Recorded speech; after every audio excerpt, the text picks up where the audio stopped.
Berjuang pantang menyerah, tak mudah putus asa, demi meraih cita-cita. Maju majulah, maju bersama, hebat semua, itulah SMA kita. Maju majulah, maju bersama, hebat semua, itulah SMA kita. Selalu yang terdepan, memberi yang terbaik, semasa pasir sakti pasti jaya. Maju majulah, maju bersama, hebat semua.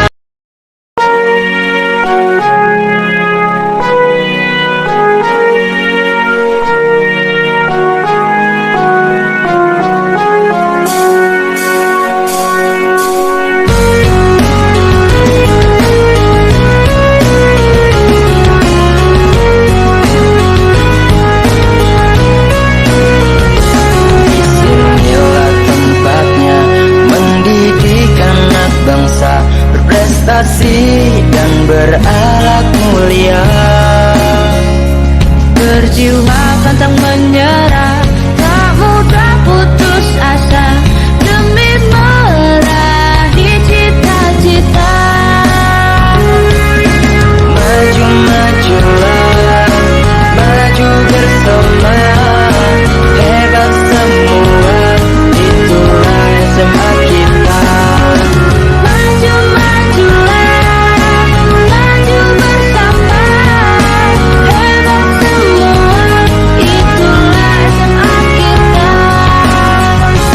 Selalu yang terdepan, memberi yang terbaik, semasa pasir sakti pasti jaya. Maju majulah, maju bersama, hebat semua, itulah SMA kita. Maju majulah, maju bersama, hebat semua, itulah SMA kita.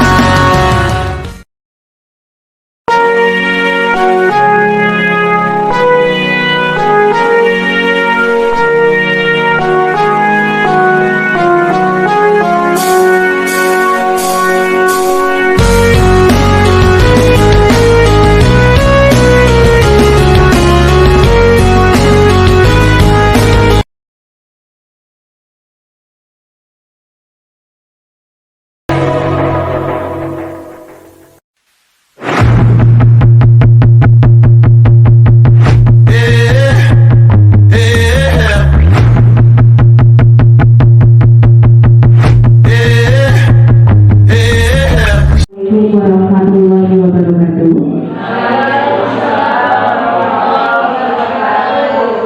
Selamat pagi serta salam sejahtera untuk kita semua. Bapak Ibu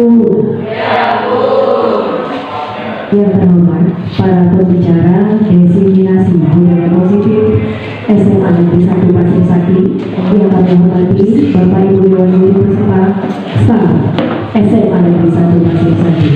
Alhamdulillahirabbil alamin. Puji syukur marilah kita panjatkan kepada Allah Subhanahu wa taala yang telah memberikan rahmatnya, rezekinya kepada kita semua, sehingga pada pagi hari ini kita dapat melaksanakan acara diseminasi budaya positif di SMA Negeri 1 Pasir Sakti dengan keadaan sehat dan tanpa kurang satu apapun. Salawat beserta salam marilah kita berikan kepada junjungan Nabi besar kita, Nabi Muhammad Sallallahu Alaihi Wasallam, yang insya Allah nanti syafaatnya akan diberikan kepada kita semua. Amin. Allahumma amin. Acara selanjutnya menyanyikan lagu kebangsaan Indonesia Raya. Hadirin dimohon berdiri.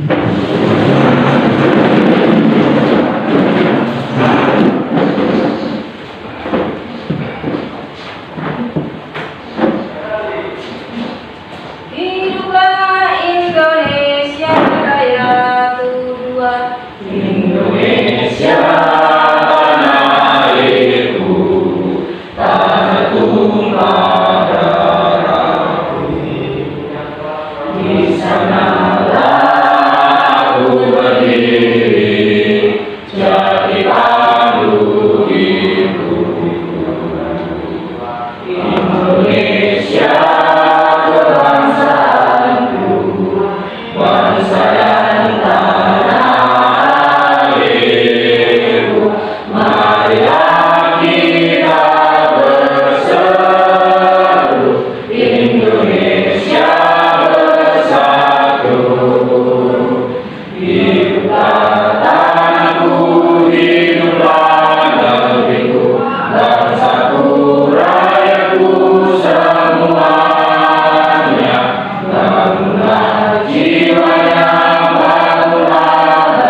Baiklah Bapak Ibu sekalian, terima kasih atas waktunya.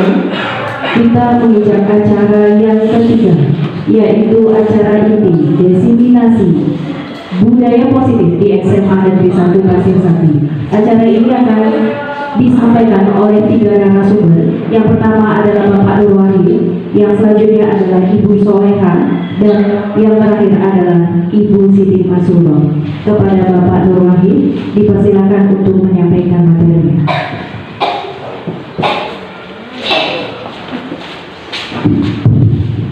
Baiklah, terima kasih Bu Febri selaku pembawa acara. Jadi langsung saja Bapak Ibu, Assalamualaikum warahmatullahi wabarakatuh.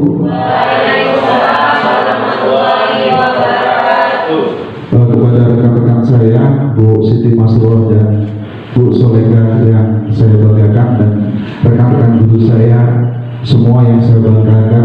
Jadi di pagi hari ini kami bertiga mendapatkan tugas. Ya, kami mendapatkan tugas. Sebenarnya tugas ini bukan hanya untuk kami, jadi untuk rekan-rekan juga. Ya, tugas kami adalah mengibaskan, atau di sini bahasanya diseminasi modul 1.4, yaitu tentang budaya positif. Jadi kita itu disuruh untuk mengibaskan, nanti memberikan informasi kepada rekan-rekan. Tapi ketika saya harus menyampaikan modul 1.4, kalau tidak ada bahasanya, tidak ada pendahuluannya, sampai semua juga bingung nanti apa sih ini gitu. Nah, sebenarnya di sini saya mengawali dulu. Saya dapat jatah nanti tentang posisi kontrol dan jatah saya posisi kontrol dengan ini ya, kebutuhan dasar manusia ya, itu jatah saya. Jadi di sini saya mengawali dulu. Jadi rekan-rekan semua, saya ingin memberitahukan bahwasanya program Guru Penggerak ini adalah salah satu program yang positif untuk kita. Jadi saya walaupun kelihatan kita bertiga sibuk ya, tapi jangan berpikir bahwasanya apa yang kita dapat tidak sesuai dengan kesibukan itu. Ternyata apa yang diberikan di dalam modul Guru Penggerak ini sangat luar biasa. Contohnya jadi pemikiran kami tentang belajar itu ketika kita sudah masuk di dalam Guru Penggerak itu kebanyakan terbalik 90 derajat ya.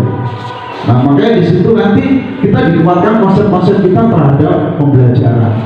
Itu salah satunya. Kemudian kedua kalinya Bapak Ibu ya, semuanya rekan-rekan, kebijakan kita ke depan itu akan mengacu kepada program-program Guru Penggerak.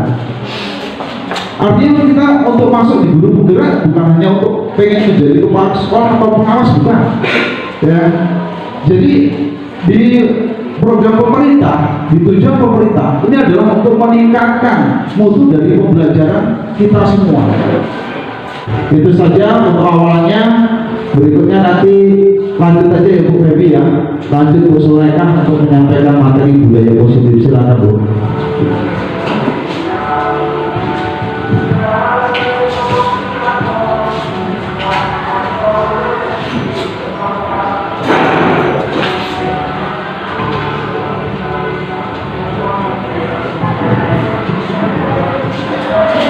Assalamualaikum warahmatullahi wabarakatuh.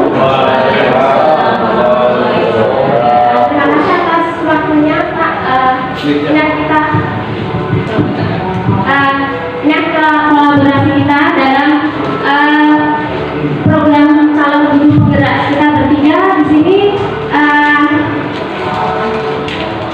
melanjutkan materinya yaitu tentang budaya positif. Ini bagian saya setelah yang pertama tadi ada filosofi Kajian Dewantara, kemudian nilai dan peran guru penggerak itu sebagai awalannya. Nah, terus selanjutnya bagian saya yaitu budaya positif. Nah, apa itu budaya positif?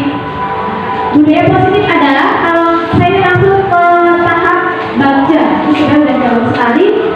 Bagja ini dari tahapan bagja tersebut akan muncul kebiasaan, yaitu kebiasaan positif yang disebut budaya positif. Budaya positif itu seperti apa? Budaya positif kita lihat, budaya positif ini akan menimbulkan rasa aman dan nyaman pada peserta didik dalam proses pembelajaran di sekolah. Budaya positif juga dapat mendorong peserta didik untuk berpikir, bertindak, dan mencipta sebagai proses memerdekakan dirinya sehingga menjadi pribadi yang mandiri dan bertanggung jawab.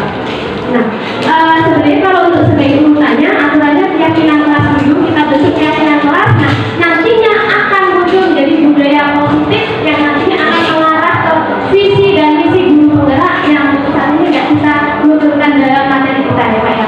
Nah, sekarang sesuai urutan kita yang budaya positif. Sebelumnya kita ketahui budaya positifnya apa untuk sekolah kita. Udah sangat banyak sekali yang sudah kita lakukan sebenarnya, tapi masih kontrol dari eksternal siswa atau istilahnya motivasi dari eksternal. Kenapa saya bilang seperti itu? Bisa kita lihat kebiasaan itu timbul bukan dari diri dalam siswa tersebut, tetapi masih harus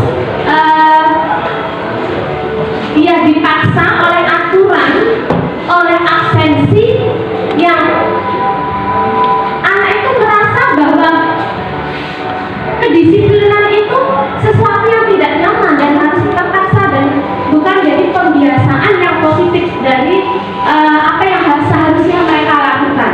Dan jadi untuk budaya positif nanti ini akan ada kaitannya dengan materi yang saya gambarnya yaitu keyakinan kelas.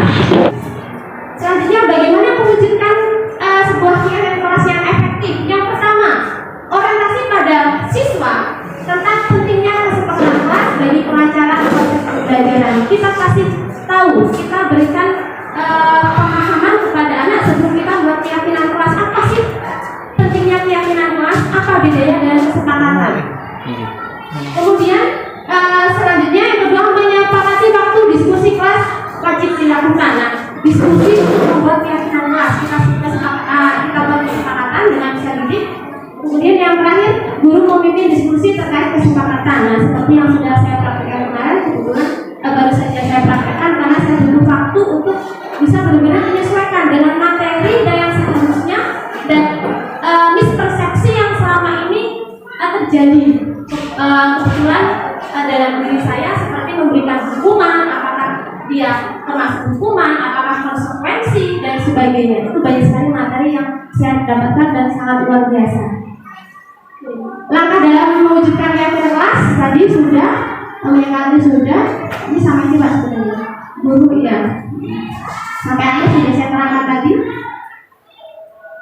Oke, itu aja yang bisa saya garis bawahi. Pendidikan itu adalah proses perubahan pembentukan karakter terutama baik di sekolah maupun di rumah. Jadi kita sebagai seorang pendidik, saya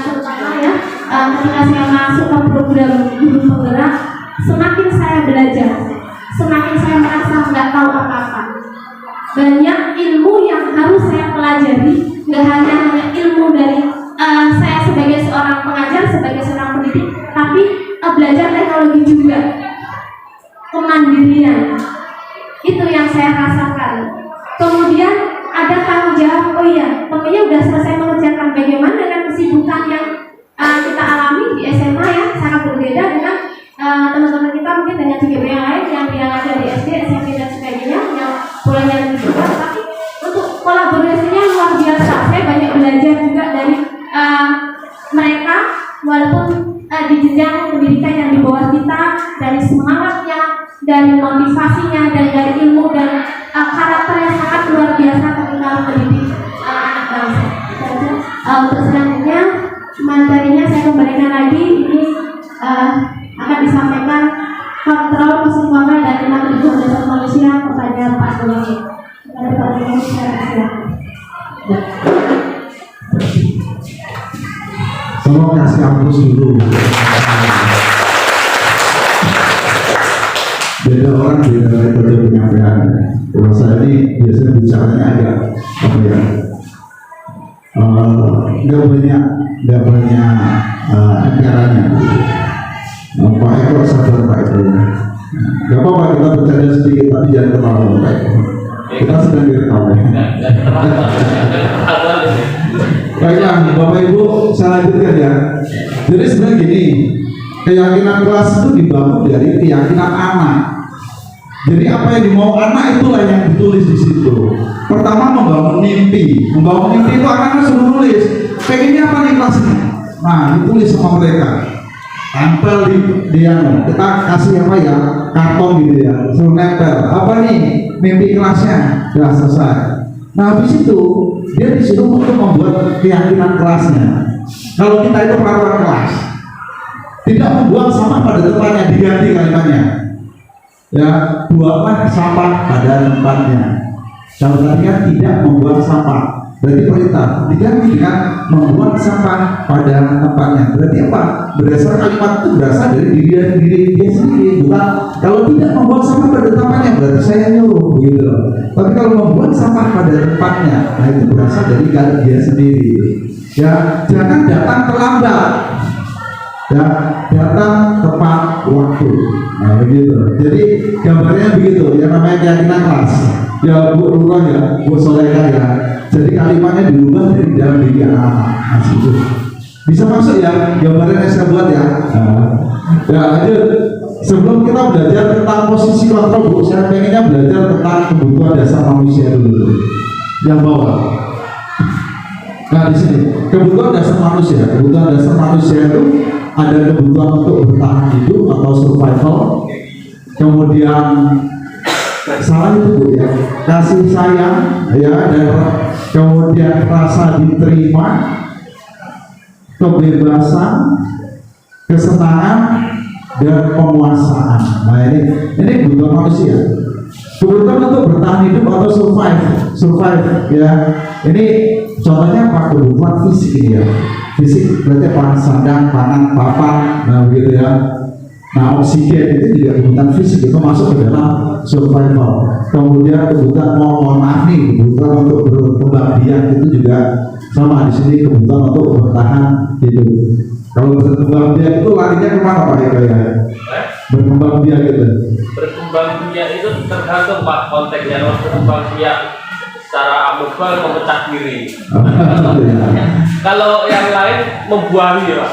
Nah intinya kebutuhan set gitu ya, itu lebih rincinya begitu atau lebih vulgar begitu. Kemudian ada juga kebutuhan kasih sayang dan rasa diterima. Berarti kita itu butuh diterima oleh rekan-rekan kita. Kalau tidak diterima ya merasa tersisih kan begitu ya, merasa kita tidak diakui keberadaan kita. Itu sebenarnya kita juga butuh teman untuk bisa diterima oleh rekan-rekan kita. Kemudian kebebasan, kita mempunyai kebutuhan terhadap kebebasan. Kadang-kadang kalau kita terlalu tertekan juga susah gitu loh ya. Kalau terlalu seorang istri terlalu ditekan sama suaminya juga susah, suami ditekan dengan istrinya juga susah gitu ya.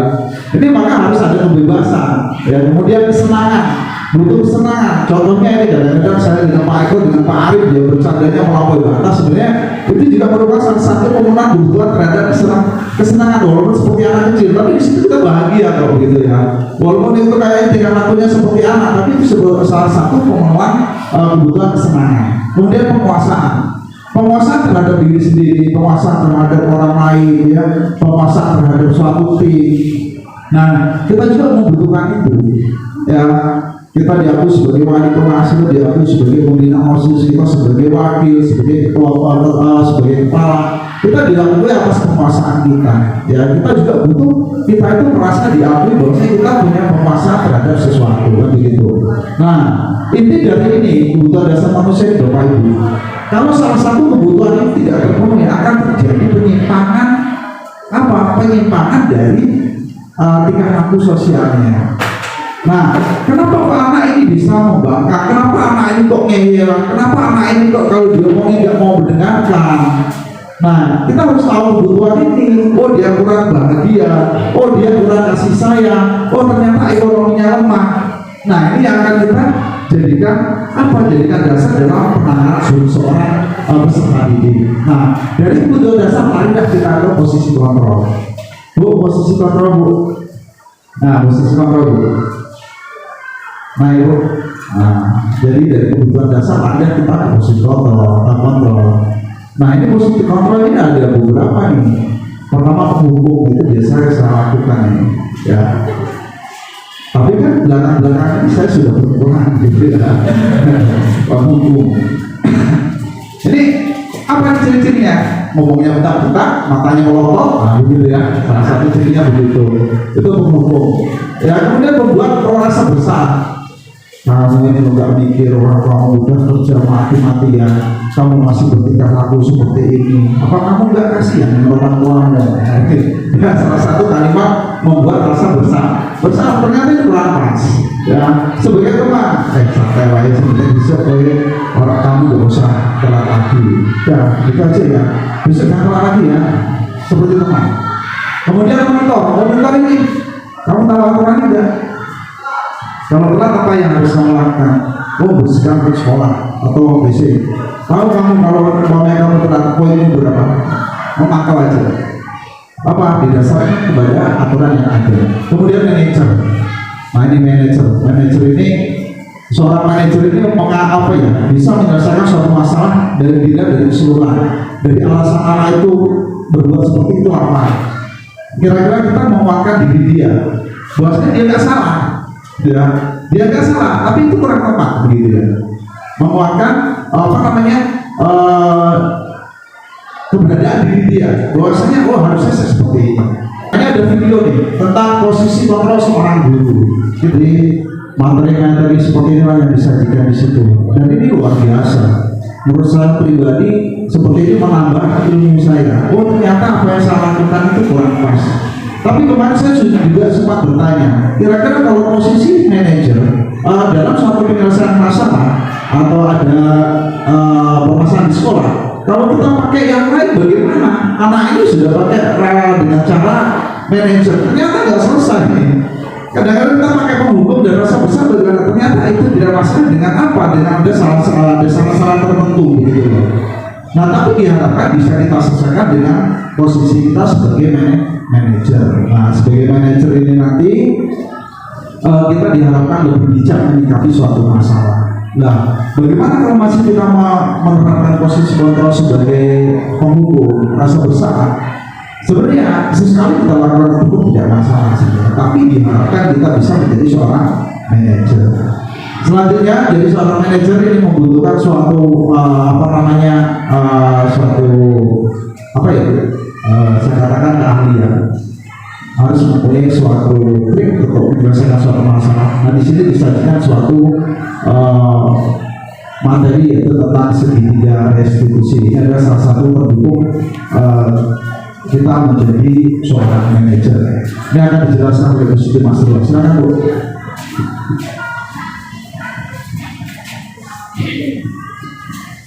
Terima kasih Pak Nur Wahid dan teman-teman semua sudah mau hadir ya dalam acara diseminasi budaya positif ya.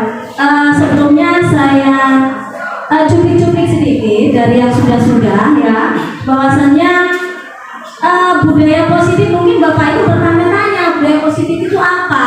Budaya positif itu kebiasaan-kebiasaan yang mempunyai nilai-nilai kebajikan. Ya, misalnya apa nilai-nilai kebajikan? Seperti mandiri, saling menghormati, kreatif, bernalar kritis, atau yang ada pada profil pelajar Pancasila. Jadi itulah budaya positif Bapak Ibu. Nah, budaya positif ini tidak akan muncul atau tidak akan berjalan dengan stabil manakala kita tidak menjalankan segala alur-alur yang jelas. Yang pertama tadi sudah dijelaskan oleh Bu Soleka, bahwasanya yang pertama kita harus membentuk dulu keyakinan kelas. Ya, jadi setiap guru mapel ataupun wali kelas ya itu seharusnya membuat keyakinan kelas terlebih dahulu dengan anak-anak. Misalnya saya kemarin setelah mengikuti pendidikan guru penggerak dengan adanya materi untuk membuat keyakinan kelas, akhirnya saya menerapkan yaitu di yang pertama saya terapkan di 12 IPS 5 kemarin. Saya tanya kepada mereka, kalau keyakinan kelas itu adalah kesepakatan yang dibangun bersama, artinya bukan dari saya kesepakatannya, tapi dibangun dari anak, dan itu memang sudah disepakati secara bersama. Saya tanya kemarin, ayo coba anak-anak, apa yang kita bangun biar ketika saya mengajar di kelas itu terlihat kondusif. Banyak yang disampaikan. Pertama, Bu, saling menghargai. Betul, saya bilang itu. Saya tanyakan lagi kepada anak-anak, sepakat nggak kalau kita saling menghargai? Sepakat katanya. Oke. Kemudian apa lagi? Yang kedua kemarin katanya, ini Bu, kebiasaan anak-anak apa? Bullying ya. Nah itu kata anak-anak seperti itu. Nah, sepakat nggak kalau kita nggak seperti itu? Sepakat Bu. Oke, berarti konsekuensinya jika terjadi hal seperti itu apa? Nah, ada seperti itu. Kemudian yang ketiga, tidur tidak boleh tertidur. Itu juga dari anak-anak sendiri. Saya cuma menampung Bapak Ibu. Nah, sehingga ketika proses pembelajaran, ketika terjadi penyelewengan, maka dikembalikan kepada keyakinan kelasnya. Nah, itu yang pertama untuk menciptakan budaya positif, yaitu kita harus membuat keyakinan kelas dulu. Kemudian yang kedua, yaitu kita harus bisa menggali motivasinya secara intrinsik atau internal. Karena selama ini anak yang tergali motivasinya bukan secara intrinsik atau internalnya, melainkan secara eksternalnya. Kenapa? Karena kita terbiasa dengan posisi yang sudah diterangkan oleh Pak Nur Wahid, yaitu posisi penghukum. Posisi penghukum ya, posisi sebagai teman, ini adalah salah satu bagian dari posisi yang tidak berlangsung lama Bapak Ibu. Jadi kalau misalnya ada anak melakukan sebuah kesalahan, kemudian kita melakukan suatu hukuman, yang ada anak itu satu ilfil dengan kita, iya apa tidak? Iya. Iya apa tidak Bapak Ibu? Iya. Becek bahasanya, jengkel ya enggak? Iya. Itu yang pertama. Kemudian yang kedua, ya dia mau melakukan hukuman kita, tapi itu secara eksternal. Ketika kita lengah dengan kontrol, besok dia akan melakukan atau membuat hal itu lagi, karena memang itu bukan dari dalam ya Bapak Ibu. Jadi yang harus dimunculkan, bagaimana caranya agar budaya positif itu memang benar-benar tercipta, yaitu kita harus memunculkan secara internalnya. Lah munculnya secara internal ini butuh segala sesuatu yang ada triknya Bapak Ibu. Salah satunya trik yang sudah disampaikan oleh Bapak Nur Wahid, yaitu 5 posisi kontrol yang harus kita lakukan. Posisi yang terbaik adalah posisi manajer. Kita sebagai posisi manajer. Lah terus gimana Bu? Apakah boleh kita menurunkan grade-nya dari posisi manajer ke posisi yang lain? Boleh, asalkan bukan penghukum. Itu yang kemarin hasil terakhir bukan eksplorasi ya, elaborasi dengan instruktur sama Pak Christian Hugo pada saat itu ya Bu Soleka, dijelaskan bahwasanya saya bertanya, boleh nggak saya menurunkan grade? Saya bilang itu dari posisi manajer, misalnya saya ke posisi pemantau gitu, boleh nggak? Boleh, karena kita dihadapkan dengan situasi anak yang beragam, nggak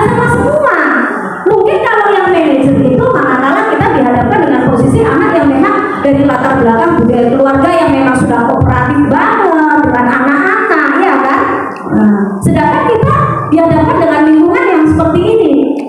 Tapi alangkah baiknya kita tetap mencoba, yaitu dengan posisi manajer, gitu. Kemudian sekarang bagaimana jika ada anak yang melanggar kesepakatan atau melanggar keyakinan kelas? Apa yang akan kita lakukan? Seperti yang disampaikan oleh Pak Nur Wahid, yaitu kita lakukan trik dengan melakukan segitiga restitusi. Itu bahasanya. Itu mengembalikan ya Bapak Ibu ya, restitusi. Nah, coba bis di awal dulu bis, yang slide nomor 2 bis. Ya.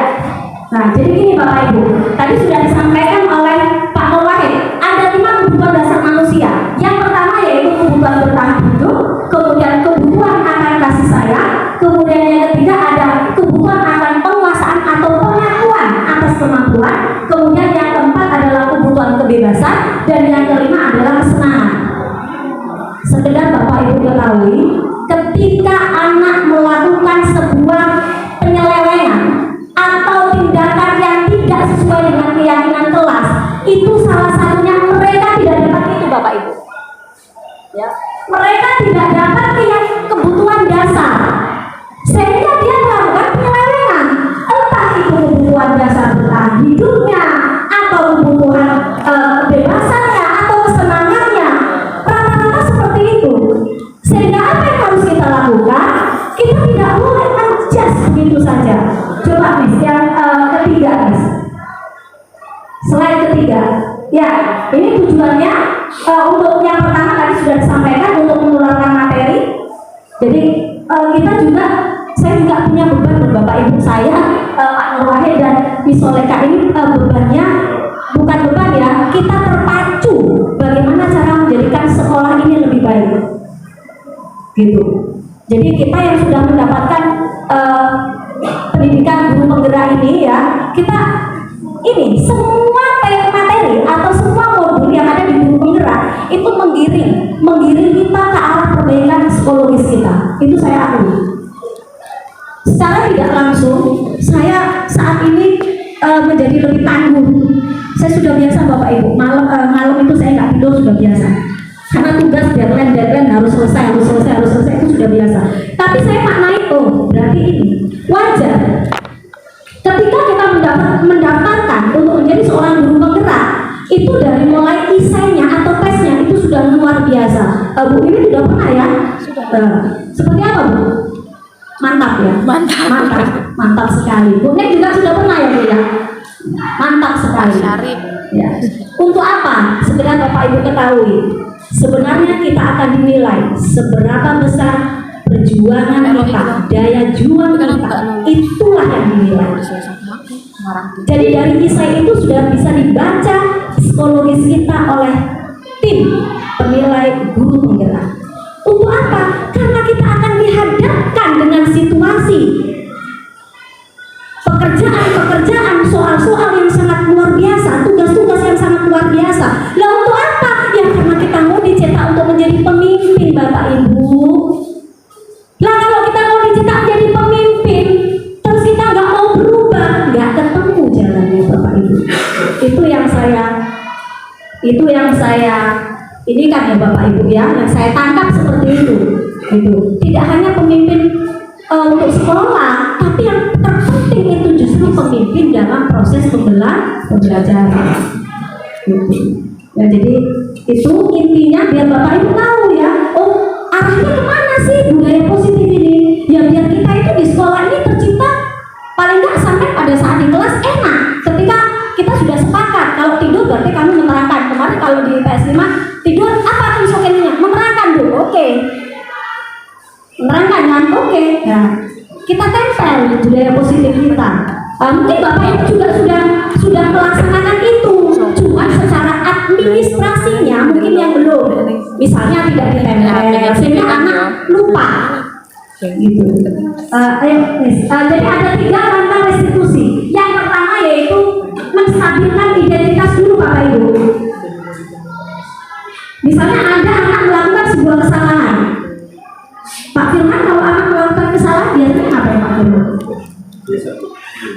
Hah? Dihukum? Marah-marah nggak? Sedikit. Miss Yuyun biasanya gimana Miss? Ditegur. Marah nggak Miss? Marah. Iya. Saya juga begitu Miss, sama. Jadi sebelum saya dapat ini, saya setiap ada kesan kamu ya. Nah, apalagi saya cerewet ya Bapak Ibu ya. Nah, begitu. Ternyata saya begitu dapat ilmu ini, waduh, ternyata saya salah semua yang saya lakukan.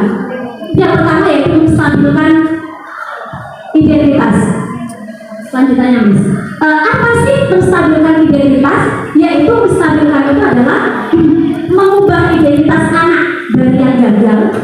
Gagal itu karena dia melakukan sebuah kesalahan menjadi orang yang sukses. Ya, ada yang melanggar peraturan karena sedang mencari perhatian. Jadi yang pertama kita lakukan apa? Kita harus melihat kebutuhan anak ini. Kita harus menganalisis apa yang menjadi kebutuhan anak ini. Kenapa dia melakukan sebuah kesalahan? Itu yang akan kita dalami. 5 kebutuhan itu tadi, mana di antara ini yang membuat anak akhirnya melakukan sebuah kesalahan? Gitu. Contohnya Miss, kalimatnya seperti ini Bapak Ibu. Ada kalimatnya untuk menstabilkan. Yang pertama, tidak apa-apa nak. Ya, salah ini biasa. Ibu juga dulu kok sampai seperti itu. Nah, itu berusaha menstabilkan kejiwaan anak. Karena beda Bapak Ibu. Ketika kondisi otak anak, ya, kubur dengan santai, itu cara kerjanya menjadi beda. Inilah fungsinya kenapa disuruh menstabilkan identitas. Di sini yang disentuh adalah psikologis anaknya dulu.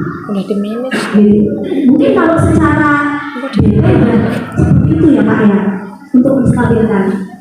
Nah, kemudian yang kedua yaitu validasi tindakan yang salah. Baru kita masuk ke dalam validasi tindakan yang salah. Ini pun tidak dengan cara membentak, tapi kita cuma meyakinkan.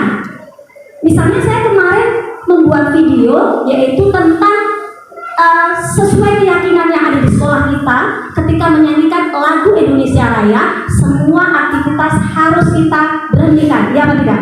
Nah, saya membuat kasus kemarin, ada anak yang berjalan ketika menyanyikan lagu Indonesia Raya. Akhirnya saya lakukan kegiatan restitusi. Saya tanya, kenapa nak tadi kok kamu berjalan? Dengan alasan terburu-buru. Kemudian saya validasi tindakan yang salahnya. Ya, kamu tahu nggak yang kamu lakukan itu benar atau salah? Nah, ini kalimat ini. Kamu tahu nggak yang kamu lakukan itu benar atau salah? Iya, Bu, salah. Kenapa? Kamu tahu keyakinan yang sudah kita bangun bersama di sekolah ini? Iya, Bu. Setiap Indonesia Raya dikumandangkan, saya akan semua aktivitas akan berhenti. Berarti dia sudah mengetahui kesalahan di situ. Kemudian yang ketiga yaitu menanyakan keyakinan. Ini menanyakan keyakinan ke anak. Setelah itu biar anak sendiri yang cari solusinya, Bapak Ibu. Bagaimana solusinya? Bukan kita yang mencarikan. Kalau kita yang mencarikan, berarti besok kamu tidak boleh terlambat lagi. Itu berarti kita. Ya. Tapi kalau yang dimaksud dari restitusi yaitu kita menanyakan keyakinannya. Kira-kira dengan keyakinan yang sudah kita bangun, sanggup nah untuk diikuti? Sanggup. Caranya seperti apa? Saya nggak terlambat Bu, saya berusaha untuk lebih pagi lagi. Mereka yang mencari solusinya, bukan kita yang mencari solusinya. Itulah yang dinamakan dengan segitiga restitusi, yaitu tindakan ya menciptakan sebuah kondisi agar anak yaitu menyadari sebuah kesalahan dan akhirnya dia akan diterima lagi di dalam kelompoknya dan akhirnya dia akan memiliki karakteristik yang lebih kuat dari sebelumnya. Itulah yang dinamakan dengan tindakan restitusi. Ya, itu yang mungkin itu yang saya sampaikan. Jadi ada 3 langkah ya Bapak Ibu ya. Nanti di lain waktu bisa kita sharing tanpa harus di sini Bapak Ibu. Nggak apa-apa nanya-nanya. Ini saya agak kecewa dikit ini dengan Miss Emma ini ya. Sudah mau ikut guru penyerta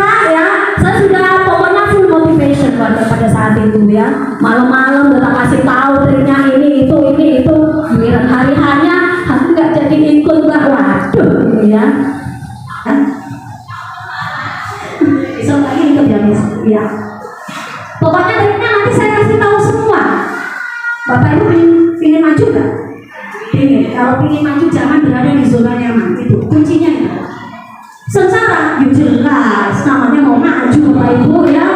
Kalau mau maju jangan di zona nyaman. Saat ini Anda berada di zona nyaman. Kalau Anda cuma ya sudahlah, terus gini wae, nggak akan maju Bapak Ibu. Gitu.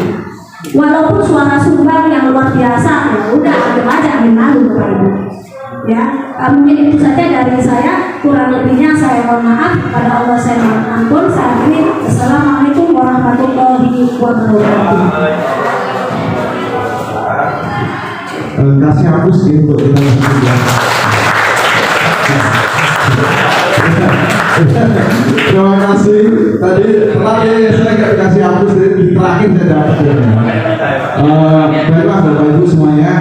Jadi intinya dalam pelaksanaan hari ini hanya sharing untuk apa yang sudah kita dapat, semoga bisa menyemangati rekan-rekan. Untuk proses tanya jawab nanti bisa di luar. Kalau mau tanya silakan. Di sini karena kita sudah meminta jam, kemarin juga saya sama Pak Sulom sudah dikatakan nanti minta jam banyak nggak apa ini setengah jam pelajaran terus gitu. Jadi saya ucapkan terima kasih sebelumnya karena rekan-rekan sudah hadir semua. Jadi jangan melihat bahwasanya ini untuk menyelesaikan tugas kami, tidak. Selain di samping menyelesaikan tugas kami, rekan-rekan juga bisa mendapatkan sedikit ilmu sehingga nanti ketika ada seleksi begini punya gambaran, oh kedepannya seperti ini. Ingat kebijakan pemerintah yang akan datang akan mengerucut ke guru penggerak. Santai saja, lakukan sesuai dengan alur, nggak bisa tetap bisa. Saya aja yang di sekolah nggak banyak kerjaan juga masih bisa aja kok. Ya, jadi nggak usah berpikir bahwa saya itu berat. Kalau melihat kadang-kadang temannya ngajar ya wajar, temannya ngajar kita kerjakan tugas wajar. Ya, tetap semangat. Pak Warto dan kawan-kawan semuanya nanti bisa ikut itu. Ya, saya akhiri. Terima kasih. Apabila kami bertiga ada kekurangan, terutama saya kalau ada kekurangan dalam kalimat saya atau kesalahan dalam kalimat saya mohon maaf. Saya akhiri. Assalamualaikum warahmatullahi wabarakatuh. Tepuk tangan.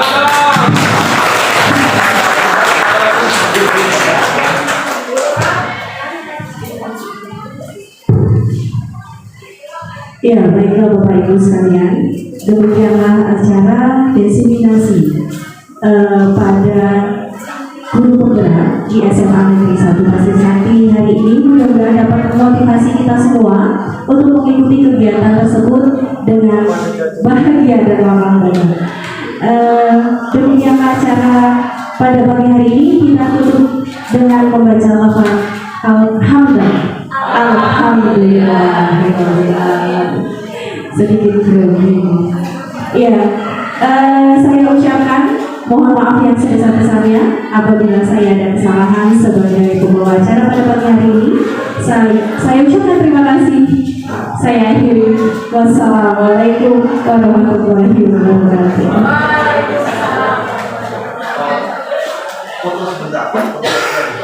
Silakan di depan Bu, Pak. Gantian aja. Nanti keluar dulu, habis itu digantian dulu. Bapaknya duduknya di depan. Silakan Pak Bu, sebentar aja. Sini. Silakan di sini. Ibunya di sini, bapaknya nanti di depan. Ya. Silakan. Yang belakang bapak-bapaknya.